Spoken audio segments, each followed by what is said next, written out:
Salam əziz izləyicilər, xoş görürük sizləri. Xaçmazda 6 baş cins körpə boğaz heyvanlar satışa çıxıb. Heyvanlar birinci və ikinci qarın bala verən heyvanlardır.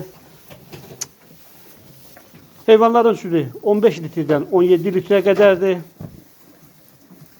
Profildə əlaqə nömrəsi yazılıb, maraqlananlar əlaqə saxlaya bilər.